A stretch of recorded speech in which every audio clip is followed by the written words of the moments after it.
360 പുതിയ അധ്യായത്തിലേക്ക് സ്വാഗതം. പ്രൊഫസർ മാത്യു. ഇന്നത്തെ നമ്മുടെ വിഷയം വേസ്റ്റ് മാനേജ്മെന്റ് എന്ന് പറയുന്ന ഒരു സെക്ടറാണ്. ഒത്തിരി കാലങ്ങളായിട്ട് ഒത്തിരി പേര് ചോദിച്ചിരുന്ന ഒരു സംശയമാണ്, അല്ലെങ്കിൽ ഒത്തിരി പേര് ആവശ്യപ്പെട്ടിരുന്ന ഒരു കാര്യമാണ് വേസ്റ്റ് മാനേജ്മെന്റ് എന്ന് പറയുന്ന സെക്ടറിനെ കുറിച്ച് അനലൈസ് ചെയ്യണമെന്നുള്ളത്. വേസ്റ്റ് മാനേജ്മെന്റ് എന്ന സെക്ടർ വളരെ അഗ്രസീവ് ആണ്. പക്ഷേ ഈ ഒരു സെക്ടർ അനലൈസ് ചെയ്യാന്ന് വെച്ച് കഴിഞ്ഞാൽ താരതമ്യേന അത്ര ഒരു എളുപ്പമുള്ളൊരു കാര്യമല്ല. കാരണം നമ്മൾ ഹൈഡ്രോ കാർബൺ ബിസിനസ്സോ അല്ലെങ്കിൽ ബ്രോക്കിംഗ് ബിസിനസ്സോ അല്ലെങ്കിൽ മെറ്റലോ ഇതുപോലുള്ളതൊക്കെ അനലൈസ് ചെയ്യുന്ന പോലെ അത്ര എളുപ്പമുള്ള ഒരു പണിയല്ല വേസ്റ്റ് മാനേജ്മെന്റ് എന്ന് പറയുന്നത്. മറ്റൊന്നുമല്ല, വേസ്റ്റ് മാനേജ്മെന്റ് എന്ന് പറയുമ്പോൾ ഇതൊരു ഒറ്റ വെർട്ടിക്കലായിട്ടോ അല്ലെങ്കിൽ ഒരേ തരത്തിലുള്ള ബിസിനസ് മോഡലായിട്ടോ നിൽക്കുന്നതല്ല.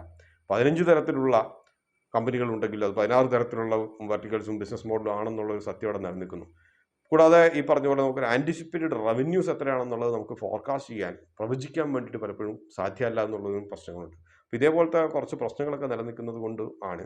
മറ്റൊരു കാര്യം, നമുക്ക് ഈ പറഞ്ഞ ചുരുങ്ങിയൊരു സമയത്തിൻ്റെ അകത്ത് പലപ്പോഴും ഇത്ര കോംപ്ലക്സ് ആയിട്ടുള്ള ഒരു സെക്ടറിൻ്റെ അനാലിസിസ് ഒതുക്കാൻ താരതമ്യേന കുറച്ച് വിഷമമായതുകൊണ്ടാണ് പലപ്പോഴും ഈ ഒരു സെക്ടറിനെ കുറിച്ച് അനാലിസിനുള്ള വളരെയധികം ആവശ്യങ്ങളൊക്കെ വന്നെങ്കിലും നമ്മളത് മാറ്റി വെച്ച് പോയത്. പക്ഷേ എങ്കിൽ പോലും അടുത്ത കാലത്തായിട്ട് കുറേ പേരൊക്കെ ചോദിച്ചതുകൊണ്ട് ചെയ്യാമെന്ന് കരുതി കഴിയുന്നത്ര ചുരുങ്ങിയ സമയത്തിൻ്റെ അകത്ത് കഴിയുന്നത് പോലെയൊക്കെ ചെയ്യാമെന്ന് കരുതും. അപ്പോൾ വേസ്റ്റ് മാനേജ്മെന്റിനെ കുറിച്ച് ആലോചിക്കുമ്പോൾ നമ്മൾ കുറേ മുമ്പേ തന്നെ തുടങ്ങണം. എന്തുകൊണ്ട്, അല്ലെങ്കിൽ അതിൻ്റെ സ്കോപ്പ് എന്താണെന്നുള്ളതൊക്കെ അറിയണമെങ്കിൽ.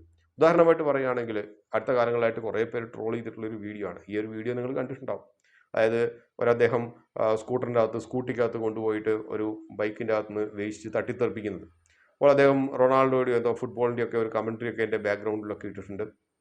അപ്പോൾ അതൊരു വളരെ രസകരമായിട്ടുള്ളൊരു വീഡിയോ ആണ്. അപ്പോൾ അതിൻ്റെ രാഷ്ട്രീയമോ അല്ലെങ്കിൽ സാമൂഹികമായിട്ട് കാര്യങ്ങളൊക്കെ വിടുക. നമുക്ക് വിചിന്തനീയമായിട്ടുള്ളൊരു കാര്യങ്ങൾ, വളരെ കുറച്ച് കാര്യങ്ങളുണ്ട് ഈ ഒരു വീഡിയോ കാണുമ്പോൾ. അപ്പോൾ ഒന്നാമത്തെ കാര്യം എന്ന് വെച്ച് കഴിഞ്ഞാൽ, 100 രൂപ അല്ലെങ്കിൽ 105 രൂപ ചിലവിൽ പെട്രോൾ അടിച്ചിട്ട് ഒരാൾ വളരെ ദൂര സ്ഥലത്തും കൊണ്ടുപോയിട്ട് അദ്ദേഹത്തിൻ്റെ വീട്ടിലെ വേസ്റ്റ് കൊണ്ടുപോയി നിർമ്മാർജ്ജനം ചെയ്യുന്നു, കൊണ്ടുപോയി തട്ടുന്നുവെങ്കിൽ ആ കാര്യത്തിൻ്റെ ചേതോവികാരം എന്താണ്? വളരെ ലളിതമാണ്. 100 രൂപ പെട്രോൾ അടിച്ച് കൊണ്ടുപോയി തട്ടുന്നുണ്ടെങ്കിൽ അദ്ദേഹത്തിന് വീട്ടിൽ ആ വേസ്റ്റ് നിർമ്മാർജ്ജനം ചെയ്യാനുള്ള സാധ്യതകളോ, അദ്ദേഹത്തിൻ്റെ വീട്ടിൽ വന്നിട്ട് ഈ waste local and self government body ഇവർ വന്നിട്ട് എടുക്കുക, പഞ്ചായത്തോ കോർപ്പറേഷനോ മുനിസിപ്പാലിറ്റിയോ ഒന്നും എടുക്കുക എന്ന് പറയുന്നതോ ഇല്ല എന്നുള്ളതാണ്. എന്തുകൊണ്ടില്ല എന്ന് ചോദിച്ചു കഴിഞ്ഞാൽ, നമ്മൾ കണ്ടിട്ടുണ്ടാവും, അടുത്ത കാലത്ത് ഞാൻ കേരളത്തിൽ വന്നപ്പോൾ കണ്ടിട്ടുള്ളൊരു കാര്യം, അതിനകത്ത് വേസ്റ്റൊക്കെ ഹരിത കർമ്മസേനയൊക്കെ സെലക്റ്റീവായിട്ടാണ് എടുക്കുന്നത്. ഇപ്പോൾ വേസ്റ്റ് മാനേജ്മെൻറ്റ് മിഷൻസ് ഒക്കെ പലപ്പോഴും ചെയ്യുന്നത് അവർ സെലക്റ്റീവായിട്ടാണ് എടുക്കുന്നത്. സെലക്റ്റീവായിട്ട് എന്തുകൊണ്ട് എടുക്കുന്നു എന്നുള്ളത് ഞാൻ അതിനെക്കുറിച്ച് പലപ്പോഴും പല സോഷ്യൽ മീഡിയയിലും യൂട്യൂബിൻ്റെ അകത്തൊക്കെ വളരെ ഒത്തിരി പേര് അതിനെക്കുറിച്ച് പ്രൊവോക്കേറ്റീവായിട്ടും അവർ വളരെ പ്രലോഭിതരായിട്ടും ഒക്കെ പറയുന്നതൊക്കെ കേട്ടിട്ടുണ്ട്. അതായത് എന്തുകൊണ്ട് ഹരിതകർമ്മസേന ഇങ്ങനെ ചെയ്യുന്നു, അങ്ങനെ ചെയ്യുന്നു. അപ്പം ഇതിൻ്റെ പിന്നിലുള്ള ഒരു കാര്യം എന്ന് വെച്ച് കഴിഞ്ഞാൽ നമ്മൾ മനസ്സിലാക്കേണ്ടത്, ഈ ഹരിതകർമ്മസേന എടുക്കുന്ന വേസ്റ്റ് എന്ത് ചെയ്യുന്നു എന്ന് ചോദിച്ചു കഴിഞ്ഞാൽ, മിക്കവാറും അത് എനിക്ക് തോന്നുന്നത് ഈ പറഞ്ഞ പോലത്തെ ഏതെങ്കിലും വേസ്റ്റ് മാനേജ്മെൻറ്റ് ഏജൻസീസ്, കമ്പനികളൊക്കെ അവസാനം എടുത്തിട്ട് പോകുക എന്നുള്ളതാണ്. അപ്പോൾ വേസ്റ്റ് മാനേജ്മെൻറ്റ് കമ്പനികൾ, എല്ലാ തരത്തിലുള്ള വേസ്റ്റും ഒരേപോലെ മാനേജ് ചെയ്യുന്ന കമ്പനികൾ ഈ നാട്ടിൽ തൽക്കാലം ഇല്ല. അത് ആൻ്റണി വേസ്റ്റ് ആകട്ടെ, അല്ലെങ്കിൽ വാബാഗ് ആകട്ടെ, അല്ലെങ്കിൽ ഗ്രാവിറ്റാസ് ആകട്ടെ, ഇവരെല്ലാവരും ഓരോ തരത്തിലുള്ള വേസ്റ്റിൻ്റെ മുകളിലാണ് സ്പെഷ്യലൈസ് ചെയ്തിട്ടുള്ളത്. അൺഓർഗനൈസ് സെക്ടറിലുള്ള വളരെയധികം വേസ്റ്റ് മാനേജ്മെൻറ്റ് കമ്പനികളാണെങ്കിൽ അവസ്ഥ അതൊക്കെ തന്നെയാണ്. അപ്പോൾ ഇവർ പറയുന്ന ഏത് ഏജൻസി ആയിട്ടാണോ ഈ പറയുന്ന local and self government body, അത് പഞ്ചായത്തോ ആരെങ്കിലും ആകട്ടെ, അവർ ഈ വേസ്റ്റ് മാനേജ്മെൻറ്റ് കമ്പനി പറയുന്ന തരത്തിലുള്ള ഒരു മാലിന്യം മാത്രമേ ഏറ്റെടുക്കാൻ സാധ്യതയുള്ളൂ. ബാക്കിയുള്ളതെല്ലാം അവർ ഒഴിവാക്കിയിട്ട് പോകും. ഇപ്പോൾ സാധാരണ ഇപ്പോൾ ഇത് കേൾക്കുമ്പോൾ കുറേ പേരൊക്കെ പറയും, ചിലപ്പോൾ രാഷ്ട്രീയത്തിൻ്റെ ബയസ്ഡ് ആയിട്ടുള്ളവരൊക്കെ പറയും, അപ്പോൾ പിന്നെ ബാക്കിയുള്ള വേസ്റ്റ് നമ്മൾ എന്ത് ചെയ്യും? അത് നമ്മൾ ചിന്തിക്കേണ്ട ഒരു കാര്യമാണ്. ബാക്കിയുള്ള വേസ്റ്റ് എന്ത് ചെയ്യും എന്നുള്ളത് വളരെ ന്യായമായിട്ടുള്ളൊരു ചോദ്യമാണ്. ഉദാഹരണമായിട്ട്, ഇപ്പോൾ പെറ്റ് ബോട്ടിൽ മാത്രം പ്രോസസ് ചെയ്യുന്ന ഒരു കമ്പനിയാണെങ്കിൽ മറ്റൊന്നും എടുക്കുന്നില്ല അപ്പോഴെന്ന് പറഞ്ഞു കഴിഞ്ഞാൽ, പഞ്ചായത്ത് എടുക്കുന്നില്ല എന്ന് പറഞ്ഞു കഴിഞ്ഞാൽ, ബാക്കിയുള്ള വേസ്റ്റുകളെല്ലാം ലെതർ വേസ്റ്റുകളോ അല്ലെങ്കിൽ ഷൂവ് അല്ലെങ്കിൽ സാൻഡൽസ് അല്ലെങ്കിൽ ബാക്കിയുള്ള പ്ലാസ്റ്റിക് കവറുകൾ എന്നുള്ള മാലിന്യങ്ങളെല്ലാം എന്ത് ചെയ്യും എന്നുള്ള ചോദ്യം അവിടെ നിൽക്കുന്നു.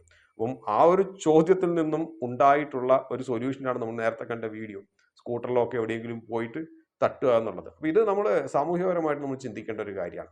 പക്ഷെ നമുക്ക് മനസ്സിലാക്കേണ്ട ഒരു കാര്യം, ഇവിടെ ഇതൊരു വളരെ സാധ്യതയുള്ളൊരു സെക്ടറാണെന്നുള്ളതാണ്. അതായത് ഒരിക്കലും ഇവിടെ മാലിന്യങ്ങൾ അവസാനിക്കാൻ പോകുന്നില്ല. ഞാനും നിങ്ങളും ഉൾപ്പെടെ, ഞാനിപ്പോൾ സംസാരിക്കുന്ന ഈ സമയത്ത് ഉൾപ്പെടെ ഇവിടെ മാലിന്യം ഞാൻ ഉണ്ടാക്കിക്കൊണ്ട് കർശനമായിട്ടുള്ള പല പല നോംസും കൊണ്ടുവരും. അപ്പോൾ അതുകൊണ്ട് തന്നെ വേസ്റ്റ് മാനേജ്മെൻറ്റ് എന്നുള്ളത് പലപ്പോഴും ഒരു അത്യന്താപേക്ഷിതമായിട്ട് ഒരു വികസിത രാജ്യത്തെ സംബന്ധിച്ചോ അല്ലെങ്കിൽ വികസ്വര രാജ്യത്തെ സംബന്ധിച്ചോ അത് വളരെ അത്യന്താപേക്ഷിതമായിട്ടുള്ള ഒരു കാര്യമാണ്.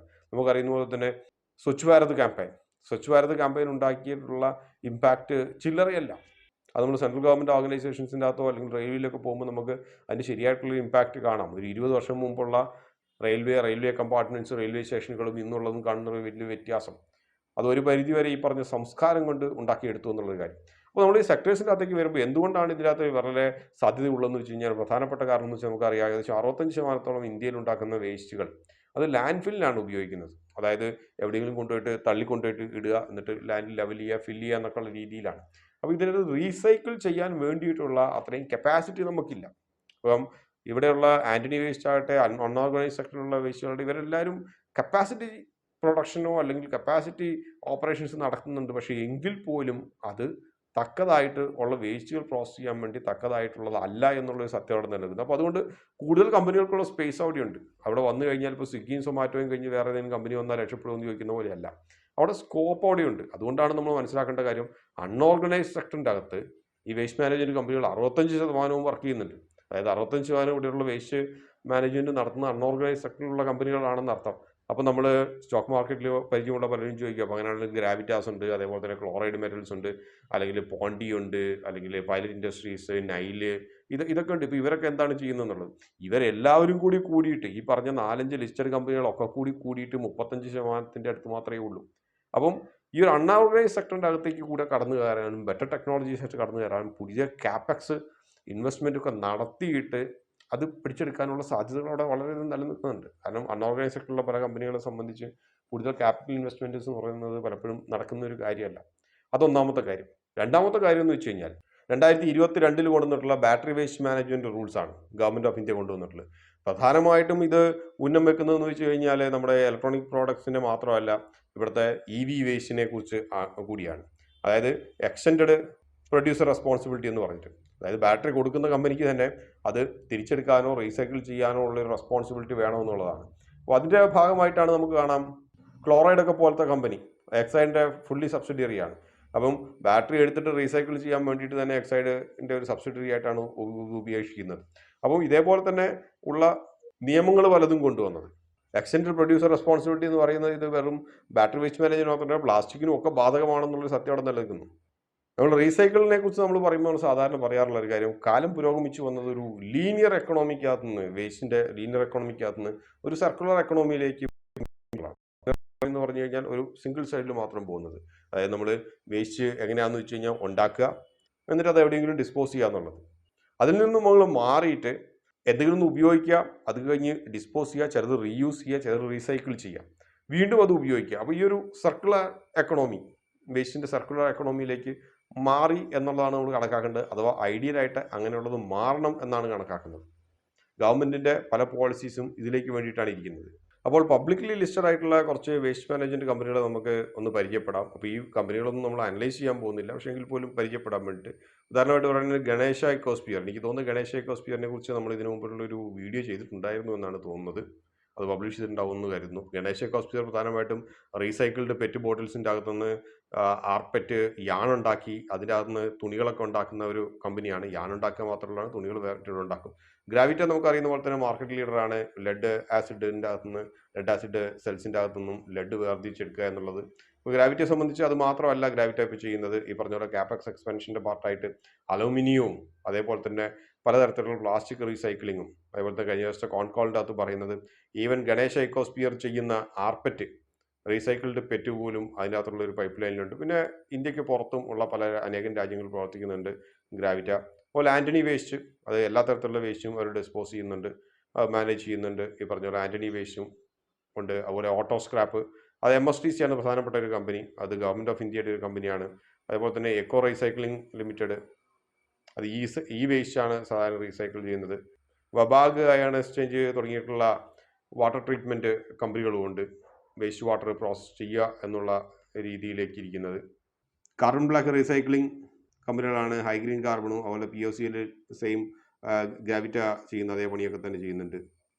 ടിന്ന റബ്ബറും അതേപോലെ തന്നെ GRP ലിമിറ്റഡും ടയർ റീസൈക്ലിംഗ്, നമുക്കറിയുന്ന പോലെ തന്നെ ടയർ വാൽക്കനൈസ്ഡ് ആയതുകൊണ്ട് രണ്ടാമത് ഒരു റീസൈക്ലിങ്ങോ ഒന്നും അത്ര പോസിബിൾ അല്ല. പക്ഷേ ടിന്ന റബ്ബറും അതേപോലെ തന്നെ GRPയും ടയറിൻ്റെ വേസ്റ്റ് മാനേജ്മെൻറ്റുമായിട്ട് ഇടപെടുന്ന കമ്പനികളാണ്.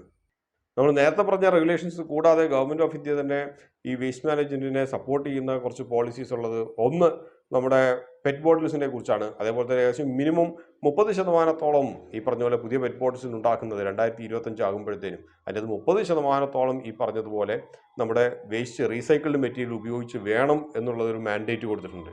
അപ്പോൾ ഇതുകൊണ്ട് തന്നെ മിക്ക കമ്പനികളും ഈ പറഞ്ഞ പോലെ റീസൈക്കിൾഡ് പ്ലാസ്റ്റിക്കുകൾക്ക് വേണ്ടിയിട്ട് ഈ വേസ്റ്റ് മാനേജ്മെന്റ് കമ്പനിയെ സമീപിക്കാനുള്ള സാധ്യത വളരെ കൂടുതലാണ്. അതേപോലെ തന്നെ എക്സ്റ്റൻഡഡ് പ്രൊഡ്യൂസർ റെസ്പോൺസിബിലിറ്റി ഇതിന്റെ ഭാഗമായിട്ട് അത് പ്ലാസ്റ്റിക് ആകട്ടെ അല്ലെങ്കിൽ ബാറ്ററികളാകട്ടെ, ഇപ്പോൾ ഈ ഇലക്ട്രോണിക് കമ്പനികൾക്കൊന്നും ഒരു വേസ്റ്റ് മാനേജ്മെന്റ് കമ്പനികൾ സെറ്റപ്പ് ചെയ്യാനോ അതിന് വേണ്ടിയിട്ട് പോകാനുള്ള ഒരു ആറ്റിറ്റ്യൂഡ് ഉണ്ടാവുമെന്ന് തോന്നുന്നില്ല. അപ്പോൾ അതുകൊണ്ട് തന്നെ ഈ പറഞ്ഞ പോലെ ഏതെങ്കിലും കമ്പനിയായിട്ടുള്ള ടൈപ്പ് ചെയ്യുക എന്നുള്ളതേ നടക്കുകയുള്ളൂ. അതുകൊണ്ട് തന്നെ ആ രീതിയിലുള്ള ഒരു സാധ്യതകൾ നമുക്ക് മുൻകൂട്ടി കാണാൻ കഴിയും. അടുത്തായിട്ട് ഇതിന്റെ റിസ്കുകളെ കുറിച്ച് നോക്കാം. റിസ്ക് എന്ന് പറയുന്നത് നമ്മൾ ഈ പോസിറ്റീവായിട്ട് പറഞ്ഞിട്ടുള്ള കാര്യങ്ങളൊക്കെ തന്നെയാണ് സത്യത്തിൽ റിസ്ക് ആയിട്ടുള്ളത്. ഒന്ന് ഗവൺമെന്റ് നോംസ്. ഗവൺമെന്റ് ഈ പറഞ്ഞ പോലെ ഇതേപോലെ റീസൈക്കിൾഡ് പ്ലാസ്റ്റിക്കുകളും റീസൈക്കിൾഡ് പ്രോഡക്ട്സ് ഒക്കെ ഉപയോഗിക്കണം എന്ന് പറയുന്നതിന്റെ കൂട്ടത്തിൽ തന്നെ ഗവൺമെന്റ് പ്രോസസ്സിങ്ങിനെ കുറിച്ചുള്ള സ്ട്രിക്റ്റർ ഗൈഡ് ലൈൻസ് കൊണ്ടുവരാനുള്ള സാധ്യതകളും വളരെ കൂടുതലാണ്. അതായത് ഈ പറഞ്ഞ പോലെ ഇത് സെഗ്രിഗേഷന് വേണ്ടിയിട്ട് സോർട്ടിങ്ങിനും വേണ്ടിയിട്ട് എവിടെ എങ്ങനെയൊക്കെ കൂട്ടിയിടണം എന്നുള്ളത് അതിപ്പോൾ ഗവൺമെന്റ് ഓഫ് ഇന്ത്യയുടെ ഗൈഡ് ലൈൻസ് മാത്രമല്ല അതിൻ്റെ അത് നിലനിൽക്കുക എന്നുള്ളതാണ് ഏറ്റവും വിചിത്രമായിട്ടുള്ളൊരു കാര്യം. കാരണം ഗവൺമെന്റ് ഓഫ് ഇന്ത്യയുടെ പല ഗൈഡ് ലൈൻസും ഈ പറഞ്ഞതുപോലെ ലോക്കൽ ആൻഡ് സെൽഫ് ഗവർണൻസ് പഞ്ചായത്തോ മുനിസിപ്പാലിറ്റിയോ കോർപ്പറേഷനോ ആകട്ടെ അവരാണ് ആത്യന്തികമായി ഇത്തരത്തിൽ സെഗ്രിഗേഷൻ ഉൾപ്പെടെയുള്ള കാര്യങ്ങളെക്കുറിച്ച് തീരുമാനങ്ങൾ എടുക്കേണ്ടി വരിക. ഉദാഹരണമായിട്ട് പറയുകയാണെങ്കിൽ ഒരു വേസ്റ്റ് മാനേജ്മെന്റ് കമ്പനി നിങ്ങളുടെ വീട്ടിൻ്റെ അടുത്ത് കൊണ്ടുപോയിട്ട് ഒരു 4-5 ഏക്കറിൽ കൊണ്ടുപോയിട്ട് വേസ്റ്റ് കൊണ്ടുപോയി ഡംപ് ചെയ്യാൻ വേണ്ടി വന്നു കഴിഞ്ഞാൽ സാധാരണ രീതിയിൽ പ്രത്യേകിച്ച് ഹയർ ഡെൻസിറ്റി ഉള്ള പോപ്പുലേഷൻ ഡെൻസിറ്റി ഉള്ള സ്ഥലങ്ങളിലൊന്നും സമ്മതിക്കാൻ വഴിയില്ല. അപ്പോൾ ഇത് എവിടെ സെഗ്രിഗേറ്റ് ചെയ്യും എന്നൊക്കെ ഉള്ളത് വലിയൊരു ചോദ്യങ്ങളാണ്. അപ്പോൾ പറയും കുഞ്ഞൻ യൂറോപ്യൻ രാജ്യങ്ങളിലൊക്കെ നല്ല രീതിയിൽ നടക്കുന്നുണ്ടല്ലോ. ആ പ്ലാന്റുകളൊക്കെ വളരെയധികം ക്യാപിറ്റൽ ഇൻവെസ്റ്റ്മെന്റ്സ് നടത്തിയതാണ്. അപ്പോൾ നമ്മൾ ആന്റണി വേസ്റ്റിൻ്റെ ഒക്കെ കാര്യമാണെങ്കിൽ ആന്റണി വേസ്റ്റിൻ്റെ പല ഫെസിലിറ്റീസും ഞാൻ വിസിറ്റ് ചെയ്തിട്ടുണ്ട്. അപ്പം ആന്റണി വേസ്റ്റിൻ്റെ കാര്യത്തിൽ ഞാൻ കണ്ടിട്ടുള്ളൊരു കാര്യം ഇതൊന്നും പലതും ഈ യൂറോപ്യൻ പ്ലാന്റ്സ് ഒക്കെ പോലെയോ അല്ലെങ്കിൽ നമ്മുടെ പല സൗത്ത് ഏഷ്യൻ രാജ്യങ്ങളിലുള്ള പ്ലാന്റുകൾ പോലെയോ ഉള്ള പ്ലാന്റുകളല്ല. ഇതിൻ്റെ എല്ലാത്തിൻ്റെയും ആദ്യത്തെ 2-3 പ്രോസസ്സിംഗ് സ്റ്റെപ്സ് എന്നൊക്കെ പറയുന്നത് നമ്മുടെ നാട്ടിൽ കാണുന്ന പോലെ തന്നെയുള്ള യാർഡിൻ്റെ അകത്ത് കൂട്ടിയിട്ടിട്ട് സെഗ്രിഗേറ്റ് ചെയ്യുക എന്നുള്ള രീതിയിലൊക്കെയാണ് നടക്കുന്നത്. അത് ആന്റണി വേസ്റ്റിൻ്റെ ആളുകളാണ് ചെയ്യുന്നതെന്ന് ഞാൻ പറയുന്നില്ല. അതിന് വേണ്ടിയിട്ട് വേറെ വെൻഡേഴ്സിനെ വെച്ചിട്ടുണ്ട്. അപ്പോൾ ഇത്തരത്തിലുള്ള ഒരു വലിയ പ്രശ്നം അവിടെ നിലനിൽക്കുന്നുണ്ട്. ജനങ്ങളുടെ അടുത്തു നിന്നുള്ള പ്രശ്നങ്ങളും ലോക്കൽ ആൻഡ് സെൽഫ് ഗവർണൻസ് LSGDയുടെ അടുത്തു നിന്നുള്ള പ്രശ്നങ്ങളും ഇതെല്ലാം തരണം ചെയ്തിട്ട് വേണം ഈ പറഞ്ഞ വേസ്റ്റ് മാനേജ്മെന്റ് കമ്പനികൾക്ക് പ്രവർത്തിക്കാൻ എന്നുള്ളൊരു സത്യം കൂടി അവിടെ നിലനിൽക്കുന്നു. അതൊന്നാമത്തെ കാര്യം. അപ്പോൾ അതുകൊണ്ട് തന്നെ ലീഗൽ കോംപ്ലക്സിറ്റീസ് ഉണ്ടാകാനുള്ള സാധ്യത വളരെ കൂടുതലാണ്. കാരണം പബ്ലിക് ഹെൽത്തിന്റെ മുകളിലൊക്കെയുള്ള കൺസേൺസിന്റെ മുകളിൽ ആരെങ്കിലും കോടതിയിലേക്ക് കേസും കൂട്ടായിട്ട് പോയി കഴിഞ്ഞാൽ ഇൻവെസ്റ്റ് ചെയ്തിട്ടുള്ള ഇൻഫ്രാസ്ട്രക്ചറിന്റെ മുകളിൻ്റെ അകത്തുനിന്ന് ഒരു റിട്ടേൺസ് ലഭിക്കാത്ത അവസ്ഥയിൽ എത്തുമെന്നുള്ളത് നിങ്ങൾ മനസ്സിലാക്കുക. കാരണം 4, 5, 6 ആകെ ഒരു പ്രോസസ്സിംഗ് സെന്ററിന്റെ അകത്ത് ഒരെണ്ണം ഡൗൺ ആയാൽ തന്നെ ഈ പറഞ്ഞ പോലെ ഏകദേശം 16% അടുത്തുള്ള ഒരു റവന്യൂ ഡിപ്പ് വരും. അതൊരു വലിയൊരു പ്രശ്നം. രണ്ടാമത്തെ പ്രശ്നം പറഞ്ഞ അഡ്വാൻറ്റേജ് നേരെ തലതിരിച്ചുള്ള ഒരു കാര്യമാണ്. വേസ്റ്റ് മാനേജ്മെന്റ് കമ്പനി ഒരു പ്രോസസ്സിംഗ് പ്ലാന്റ് ഒരു സ്ഥലത്ത് വെച്ച് കഴിഞ്ഞാൽ പലപ്പോഴും കണ്ടിട്ടുള്ളൊരു കാര്യം എന്ന് വെച്ച് കഴിഞ്ഞാൽ വേസ്റ്റിന്റെ ഷോർട്ടേജ് ഉണ്ടാകും എന്നുള്ള ഒരു വിചിത്രമായിട്ടുള്ള കാര്യം കൂടി നമ്മൾ കണ്ടിട്ടുണ്ട്. പലപ്പോഴും തദ്ദേശ സ്ഥാപനങ്ങൾക്കാകട്ടെ അല്ലെങ്കിൽ വേസ്റ്റ് കളക്ഷൻ സെന്റേഴ്സിനാകട്ടെ ഇവർക്ക് വേണ്ടത്ര അത്തരത്തിലുള്ള വേസ്റ്റ് പ്രൊവൈഡ് ചെയ്യാനുള്ള ഒരു സംവിധാനം ഉണ്ടാകുന്നില്ല എന്നുള്ളത്. അപ്പോൾ ഇതൊരു കപ്പാസിറ്റി ജനറേഷനിലേക്കോ കപ്പാസിറ്റി പ്രോസസ്സിങ്ങിലേക്കോ പോകുന്നതിന് വിഘാതമായിട്ട് നിൽക്കുന്നു എന്നുള്ളൊരു പ്രശ്നം അവിടെയുണ്ട്. അപ്പോൾ അതും പ്രധാനപ്പെട്ട ഒരു കാര്യമാണ്. മൂന്നാമത്തെ കാര്യം എന്ന് വെച്ച് കഴിഞ്ഞാൽ ഗവൺമെന്റിന്റെ നോംസ് ഒക്കെ മാറുന്നതനുസരിച്ച് പ്രോസസ്സിംഗ് ടെക്നോളജീസ് പലപ്പോഴും മാറ്റേണ്ടി വരും. കാരണം വേസ്റ്റ് പ്രോസസ്സിംഗ് യൂണിറ്റുകളാണെങ്കിലും ഇതിന്റെ എമിഷൻ നോംസ് ഒക്കെ ഇനി വേണമെങ്കിൽ മാറ്റിക്കഴിഞ്ഞാൽ അല്ലെങ്കിൽ വേസ്റ്റ് പ്രോസസ്സിംഗ് നോംസ് ഒക്കെ മാറ്റി ഇതുവരെ ഉപയോഗിച്ചുകൊണ്ടിരിക്കുന്ന ഒരു ടെക്നോളജി അല്ലെങ്കിൽ ഇൻഫ്രാസ്ട്രക്ചറോ എല്ലാം മാറ്റിയിട്ട് പുതിയൊരു കാപ്പക്സിനെ കുറിച്ച് ആലോചിക്കേണ്ടി വരും. അപ്പോൾ ഇത്തരത്തിലുള്ള ഒരു കാപ്പക്സ് ഇൻവെസ്റ്റ്മെന്റ് എന്ന് പറയുന്നത് പലപ്പോഴും ഒരു റിസ്ക് തന്നെയാണ്. അപ്പം വേസ്റ്റ് മാനേജ്മെന്റ് സെക്ടർ എന്ന് പറയുന്നത് ഈ ഒരു സെക്ടർ വളരെയധികം ഇന്നത്തെ രീതിയിൽ പ്രാധാന്യം നേടിത്തരുന്ന ഒരു കാര്യമാണ്. വലിയ കമ്പനികളുള്ള ഗ്രാവിറ്റി ആകട്ടെ പോണ്ടി ആകട്ടെ നിളയാകട്ടെ ഇവയെല്ലാം താരതമ്യേന ഞാൻ ഒരു ഒറ്റനോട്ടത്തിൽ നോക്കിക്കഴിയുമ്പോൾ ഫിനാൻഷ്യലി വലിയൊരു കുഴപ്പമില്ലാത്ത കമ്പനികളാണ് ആന്റണി വേസ്റ്റ് ഉൾപ്പെടെ.